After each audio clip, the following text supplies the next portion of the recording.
So, as Super League hits 30, all the celebrations have died off, all the cake's been eaten, there's no celebration for Wire as they suffer their first defeat in the 2026 season. Hi everyone, welcome to the podcast. Welcome to the podcast, Rob. Yeah, good afternoon, Adam. Sunday night there was a lot of hype, there was a lot of build-up. Warrington had put on 3 coaches. There was nearly 2,000 Warrington fans made the trip across the M62. And what can only be described as monsoon season at Leeds. That weather was ridiculous. Yeah, I think we should have deserved a win for being out in that weather.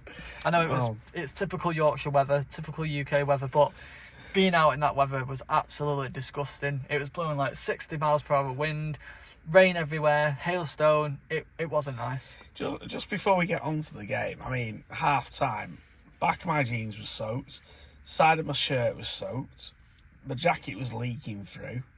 I was like, why am I stood here in open terracing? Yeah, Leeds, you need to sort it out. Build them houses behind you, buy the houses behind you, and build a stand there. Yeah. It's not very nice, but yeah, not the best on Sunday, was it? It wasn't the best game. I mean, my biggest criticism, and I said this to you and your mates last night, my biggest criticism and my takeaway from Sunday is we didn't manage the game well enough. We were 12-0 up and 18-14 up, and there was just times when they just went away from things and they didn't really put the stamp on it and manage the game. And also, my other biggest criticism, they knew what Maika Sivo could do, but they didn't deal with it. Yeah. Well, we knew from that first try, as soon as he went over,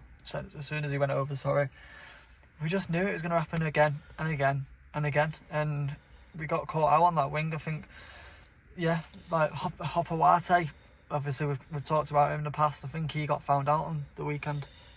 They hit Hopawate and Josh Smith, and it was the same play 3 times. Yeah. Lackey Miller just dummied the ball, went across, put the ball out through 2 or 3 pairs of hands, Jake Connor receiving, and then it was just nice, simple walking for Mako Silva. And it's things like that frustrate you, because past 5 weeks they've been absolutely excellent. They've knocked up the foot off the gas. They seem to go a bit astray from what they've done and where they've been building to. If James Harrison had scored at half time though, would it have been a different game? Well, as we've mentioned there, I think Leigh, as we know, that South stand, as we said last week, that South stand are atrocious. The amount of forward pass calls the other day was a joke. It's like another referee. And to be fair, halfway towards the game, I'd say about 60 minutes, Jack Smith actually took control of the game by himself. He didn't listen to the fans, didn't listen to the stand, and then Warrington just threw their hands up and was like, yeah, we're giving up. And then it was just penalty, and we're giving daft penalties away, and that's the first time we've seen that this year. Yeah, I think it was a bit uncharacteristic from a Warrington point of view. The amount of penalties, the amount of 6 again. And all that was doing all the time was inviting Leeds back into the Warrington half. So it was giving Leeds extra opportunity. Yeah. And they took their opportunities well. You can't fault that. I think Leeds on the rebound after back-to-back defeat. But I will caveat this and say it was 26-22. Yeah, 4 points. It's 4 points. Last year we got beat 36-10 at Leeds. Yeah. I was speaking to my dad, and my dad said not many teams this year are going to go to Leeds and get 22 points. No. We've played very well. Obviously, some areas we lacked in, but yeah, not many teams are going to go there this year and get 22 points. Well, I don't know whether you saw the Josh Fulis quotes in The Guardian. Josh Fulis basically said that 20 points is a winning margin. Yeah. Score 20 points in the game, you win a game. He said we're a bit off in patches, and he said, they're not going to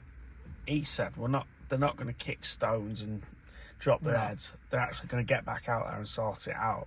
They know what they've got to do. They know where they've gone sort of wrong, Yeah. and they're going to put it right. I mean, that's good honesty from... I was going to say that's an good and honest review from Shoeless there, to be fair. And to be honest, I think Sam Burgess was pretty honest in his post-match comments on Sunday, wasn't he? Yeah. Yeah. He kind of said, you make mistakes like that, you're not going to win the game. And both sides could have won that game. Leeds did end up winning it, but Warrington could have won it. They could have took opportunities a little bit better. It was just silly mistakes what cost us, really. Silly errors, a bit of game management. I mean, a lot of people got onto Ewan Irwin's back, but I don't think it was all Ewan Irwin, to be honest. No. I think there was just... You're always going to have, to me, you're always going to have off games. Yeah. You're always going to have a game where you drop your pressure, you drop basic. But, I mean, the weather didn't help. No. I mean, I couldn't move, and I was stood in the stands. I'm not running around for 80 minutes. No. Those guys are running around for 80 minutes in what was appalling winds, appalling rain. You've got rain blowing in your face. It's not exactly an advocate for summer rugby, is it? No. I'd like to see us play rugby in that weather. Anyone Yeah. playing rugby in that weather would be appalling. I'm just going to bring this up with you as well. Well, two things. Play acting from Jack Bird. Atrocious. Absolutely atrocious. If that sort of thing is going to creep into the game, the referees and Phil Bentham needs to start stamping down on it and issuing bans, yellow cards, whatever, penalties. There is no way Jack Bird should have got away with that on Sunday. No. He should have been. Danny Walker and Ben Curry had completed the tackle and moved away and were ready to set a marker. Jack Bird threw himself on the floor. That's not sportsmanlike. No. He should have been done for, well, unsportsmanlike conduct, really. Yeah. Trying to get a penalty. There's no need for it in the game. No. There's not. They had the advantage anyway, and he was playing for a penalty. Yeah. You just don't do that. No, that should have been a sin bin. I agree with you there, Rob. He should have been a sin bin offence. That because it was professional foul. Yeah, stupid behaviour from Jack Bird there. Because there'll be a point when he'll do it again, and the referees might not be as experienced, might give out as a penalty. Yeah. But would your captain's challenge there? You could. Can you captain? I don't think you can captain's challenge on that though. Because this is probably where there's a bit of a grey area in the captain's challenge, because you can only challenge for certain things. Yeah.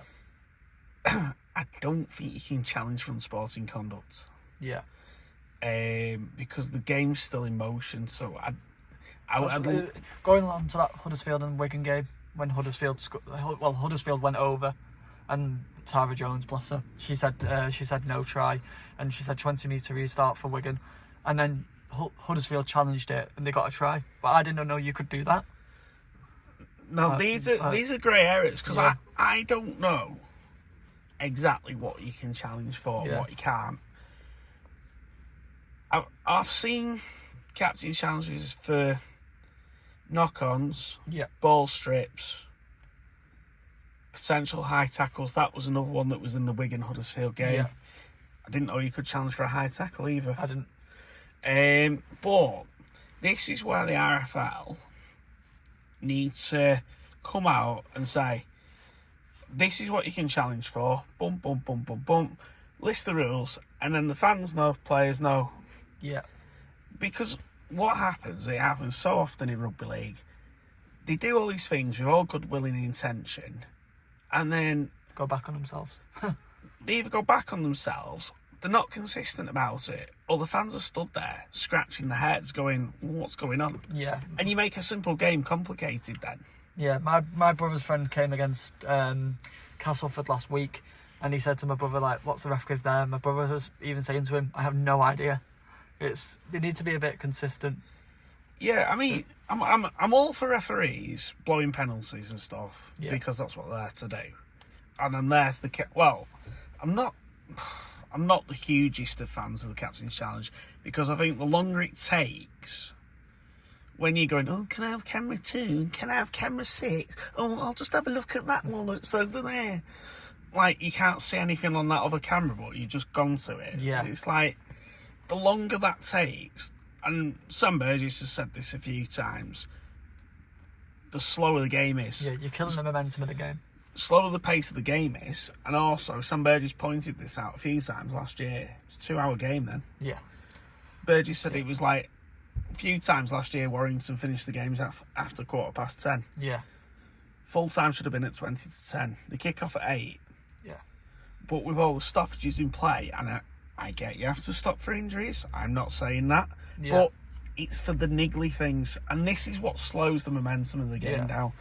In the NRL, that's why it's so fast, because the momentum of the game is not taken away from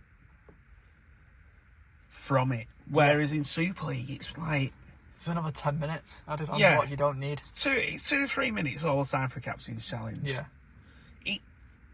There's got to be... I think you need to...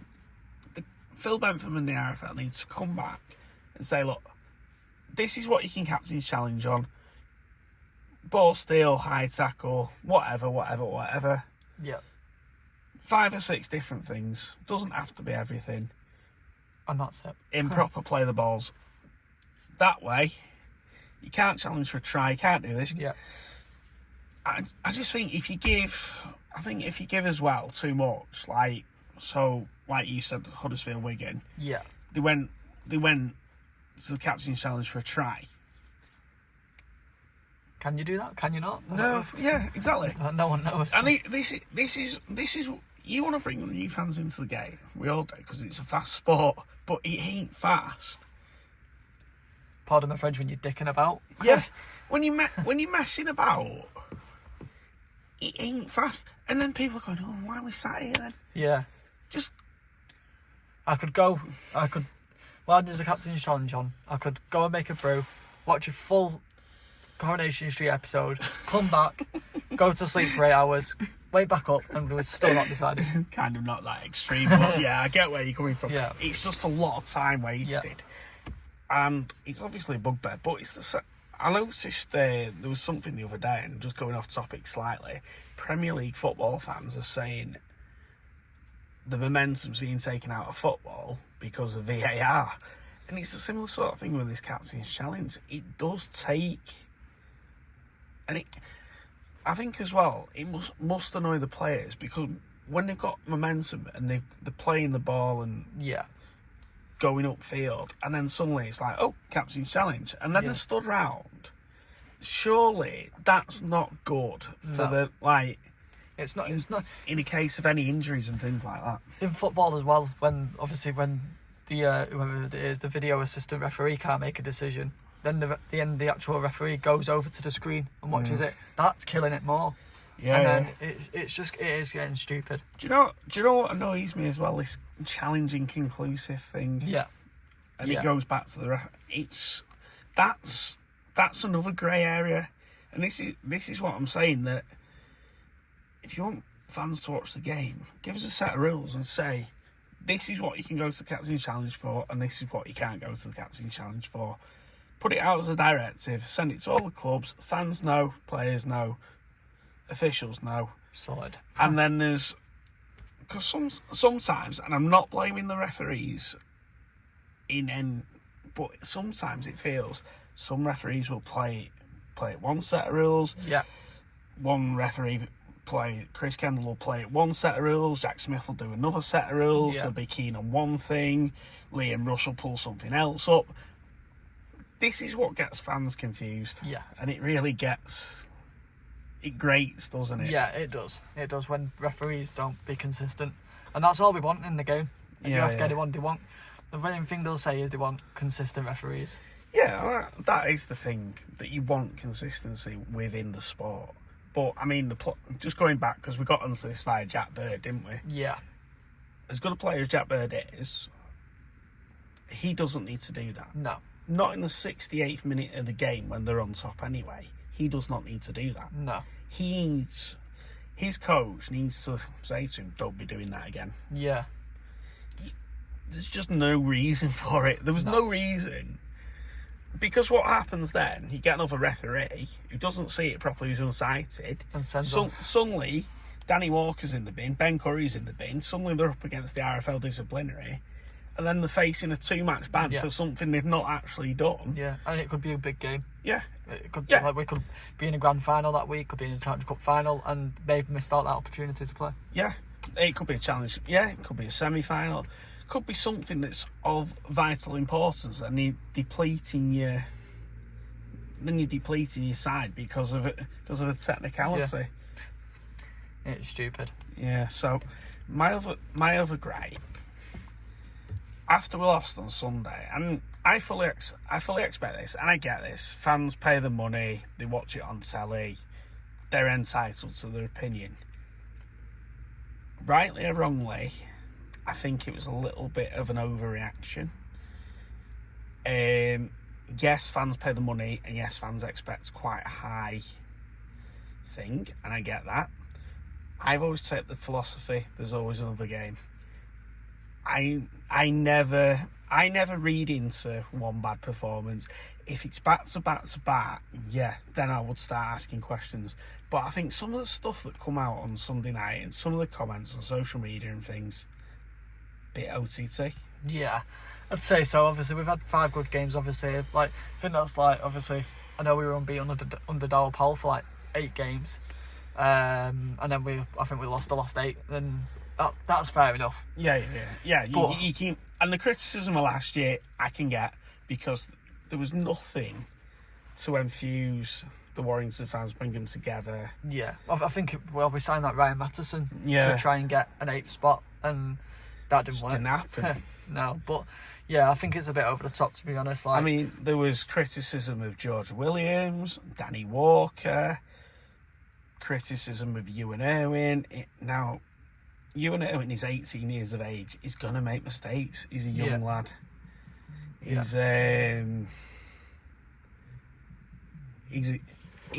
makes errors, and he will make errors. He'll make mistakes. He's going to learn from that. Sam Burgess said that. He said, you can criticise him all you want, but he's going to make the errors. Yeah.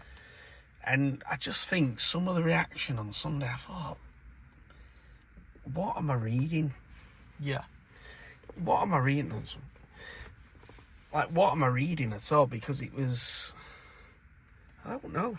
Yeah, like you said there, we've played 5 great games. We played well against Saints. I want to say we played well against Castleford, but we did play well against Castleford. We didn't get out of third gear, but we did play good rugby, and signs were there.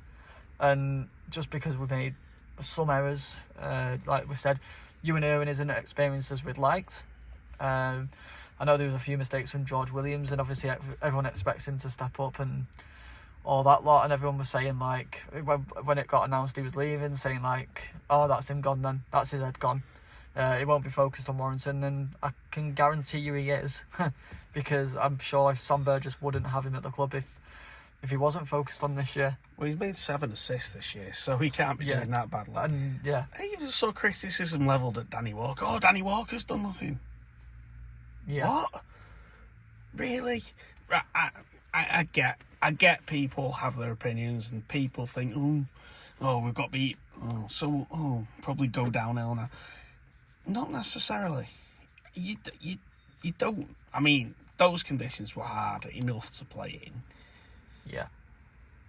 Like I've said, Leeds managed the game a little bit better than we did, and that's all it was. It come down to a bit of game management, bit more taking the calmness when it needed to take the calmness. It's like Jake Connor taking the 2 points late in the game, knew what he was doing, he was calming the situation down. Yeah. That's all you could do. It's not a criticism of Warrington. The players know themselves what they needed to do. Going on social media though and going, oh, this player needs to go and this player needs to go, it's like, really? Yeah, lay off it. Come on, we're 6 games into a 27-game Super League plus playoffs. It's a long season. As Josh Fuller said, Like it's a still long season. It's one game out of, like you've just said, it's one game out of 26. Like I don't like. My dad said to me, I don't think we'll lose more than 5 games this year. We'll dust ourselves off. We'll come back stronger this weekend against Leigh, and we'll hopefully put a good performance in. I mean, the way I look at it, Adam, you're always going to lose the odd daft game. Yeah. Leeds are going to lose daft games. Leeds are going to lose daft games. We're going to lose. We've lost daft game. We're going to have lost the daft game this week. Yeah. So I mean, we've lost one game, so it's not entirely the worst thing in the world. We're going to have lost a daft game. Everyone's going to lose the odd daft game. Yeah. It's not by a lot either. The margin was 6 points end of the day. At least it wasn't. We didn't get thumped by Huddersfield. No, exactly. Huddersfield haven't won a game all year, and then they've come up. I think Wigan thought, stroll in the park this. Yeah. And then got turned over. And that's the thing, you turn up with the wrong attitude. Warrington didn't turn up with the wrong attitude. They just got outplayed. Yeah. It happens. It's sport, you move on. We'll take football. Liverpool lose daft games. United lose daft games. Everton do. They all do. They all lose games they're expected to win. It's the nature of sport. Keeps you coming back. Keeps you interested. It's a long, like I say, it's a long season. It's a long way till October. You don't win you don't get given a trophy in the middle of April, do you? You don't. I did say if we win this game today, we will go to Old Trafford. But yeah, I think obviously like I keep relating to that Josh Felix thing. I think there's a long way to go yet. Yeah, I mean, players are not going to sit back and kick their heels. They know what they've got to do. They know what they need to. They know what they need to take on, and that's absolutely fine. So I had a comment from gentleman Russ, who was sat behind me on the coach. He listens quite often to us. Thanks for listening. Yeah, listening to us talking nonsense for half an hour. It's great, isn't it? He asked me, so I'm asking you. Okay. When Kai Taylor-Ray is fully fit again, does he come straight back into the squad? That's a tough one. And do you drop Josh Felix or not? I don't even know what to say. That is a hard question. These are the sort of things that Sam Burgess has to balance up. I would like to be Sam Burgess. I don't know. Because again, Fulis, as we said last week, Fulis made his debut in fullback and he scored that wonderful solo effort on Sunday. And I don't know. I can't answer that. It's impossible. So Russ, I mean, we can't answer that properly. Let's put it out. Let's bounce it back. Anyone in the comments wants to have a go at this? Josh Fulis, Kai Taylor-Ray, are they both in the squad? Does one get dropped? Does one get moved? What do you do? Let us know. Like obviously people will say, just drops Josh Smith and stuff is new, but he can finish. He finished on.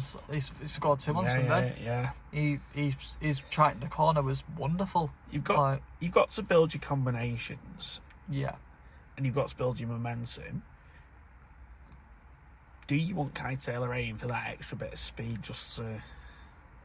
I mean, Josh Felix is no mug. Don't get me wrong. That first try he scored, he's no mug. No. It's a quandary. It's a good quandary to have. Yeah. Because it gives you options along the back line, doesn't it? Yeah. Here's one for you, Rob, and guys listening. And loads of people have said this, and yeah, obviously I said it last week. Would Sneed have won you that game? Again, you don't know. Yeah, we can't go back. We need a DeLorean to go back. Yeah, I mean, elements of Sneed's kicking, he can turn teams around. I don't think it came down to kicks, though. No. I think it came down more collectively as a team as to how they managed it as a team, not just an individual. Yeah. I don't think it was all on Irwin, George Williams, Danny Walker.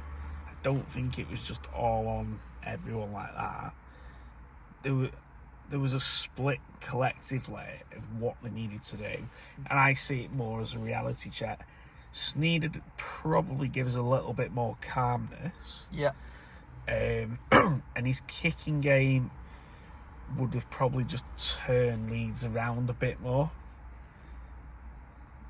But that's just Ewan Irwin's inexperience at the moment.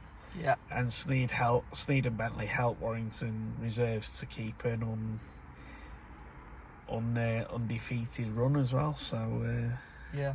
And I don't know if you've seen, Rob, Matt Turner from The Guardian, he put a thing on today saying there's been, I've not seen these rumours. Apparently there was a rumour saying Mark Sneed could be off to York on loan, but I've not seen anything. I've not seen or heard anything like that. Matt Turner's obviously picked that up from somewhere, or he won't comment on it because he's top sports journalist. Yeah. Matt Turner. I like what he brings to Warrington and the content he brings. I've not heard that.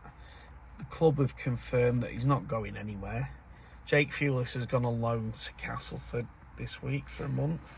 Yeah, again, another player who needs experience. And I'm sorry to say, but does he get in that squad? No. Doesn't get the squad at the moment, does he? No. That's Casa crying out for wingers at the moment. They're crying out for a team, aren't they? That'll give Jake Fulis a chance to go into another environment, go into the Super League environment. When the time's right, he'll come back in to the Warrington squad to basically bolster. But at the moment, you just don't.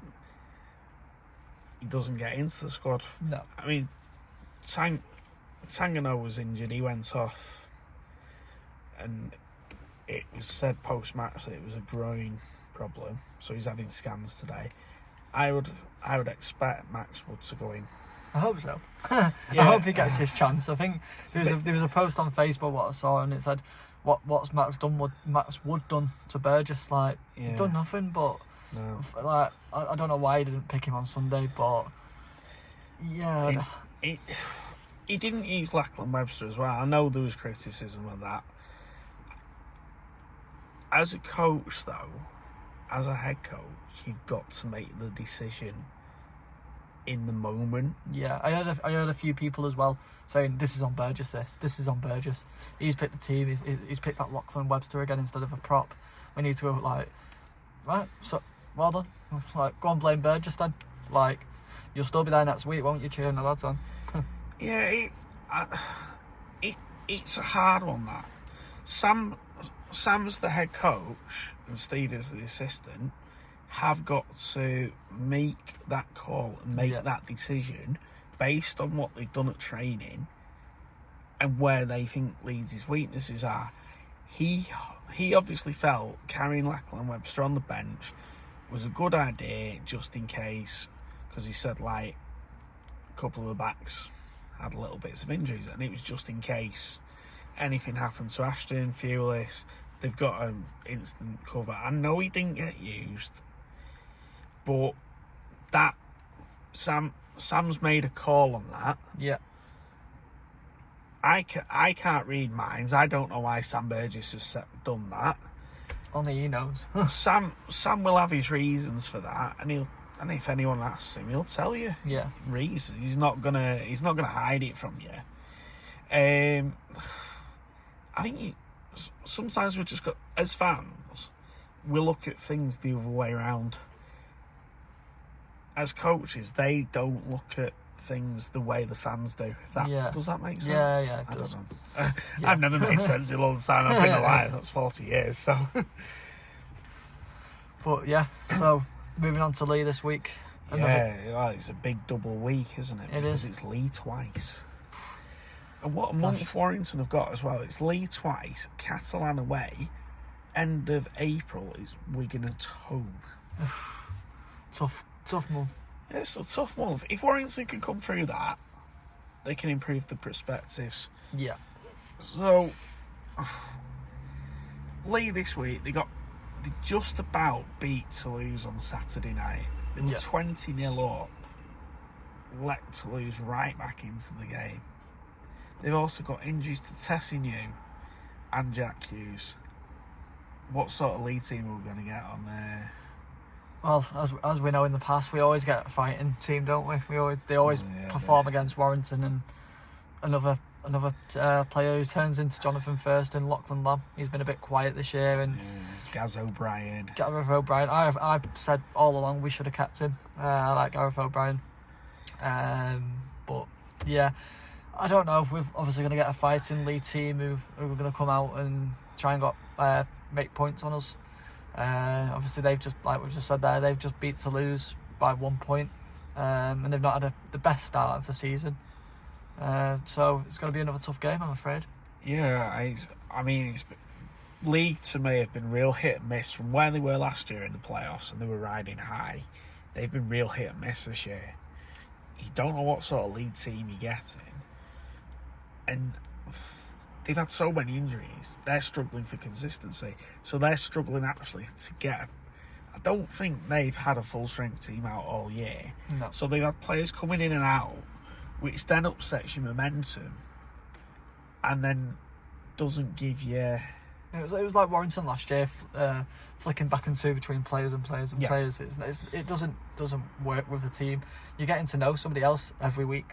Yeah, it doesn't give you that chance to build combination. Like Warrington trying to build combination. I get that Tangano is going to be out, Kai Taylor is out, so you've got to make little switches, but you've still got the nucleus there of that consistent element of the team. That can only be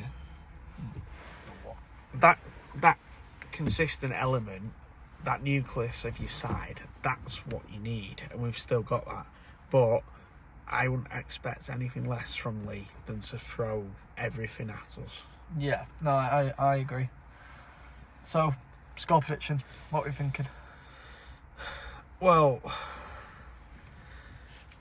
I don't know. It depends which Leigh team are going to turn up. This is also going to depend a lot on the weather. If it's a nice sunny day and Warrington can click into gear, defence will be a bit tighter this week, I would think, from Warrington. I think they've gone back to work on that. Yeah. 28-18 to Warrington. I think Leigh will start okay, but then they'll start making errors, penalties, that sort of thing. Okay. I like your thinking. I'm gonna be a close one here. I think it's gonna be 24-20 to Warrington. Do you think, is it going to be a reflection of what's going to happen in the Challenge Cup, or do you think that's going to be a completely different game? Completely different game. As we see in football sometimes, when teams play the team before the FA Cup, it's a completely different game. Like, I remember watching Manchester United play West Ham a good few years ago, and United won 1-0 in the league. They played them in the, I think it was the League Cup or whatever it's called nowadays, Carabao Cup, and they got beat 2-1. Yeah. It's a different kettle of fish. It is. I mean, you only get one chance in the Challenge Cup. So if Warrington have got desires on Wembley, I mean, there's only 3 trophies, so all the teams are chasing 3 trophies. And if you think about it as well, there's a lot of Super League teams going to go out. A lot of big teams that could potentially go out. I mean, you've got Catalan Saints, Hull-Car and York. Yeah.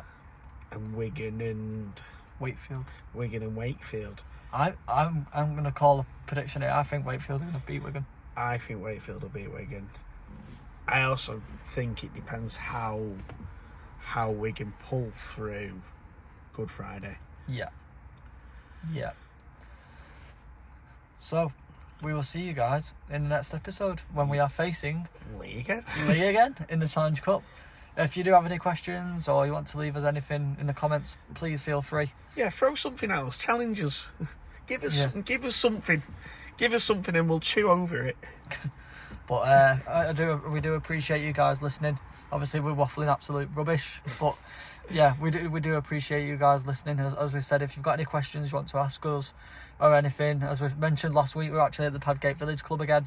If you've got a business, a pub, you want us to do the podcast in, yeah, we'll come on tour. Why not? 80 minutes in on tour. Yeah, We're on a little road absolutely. trip. I was going to resort to buying a round of drinks, but I'll see about that. So he's buying. Well, you heard that right. Rob's buying everyone a round of drinks, and he's buying everyone a kit as well. Yeah, absolutely. So, yeah. Yeah. Bring me on tour and I'll buy a round of drinks. Might be a round of Cokes, but I didn't say what it was, but yeah. But yeah, we'll see you next time and give us something to go at. And if you've got any comments about the Leigh game over the weekend, drop them in the comments and let us know. And we'll have a go at it. Yeah. But yeah, thank you very much for listening, and we'll see you in the next one. Thank you very much.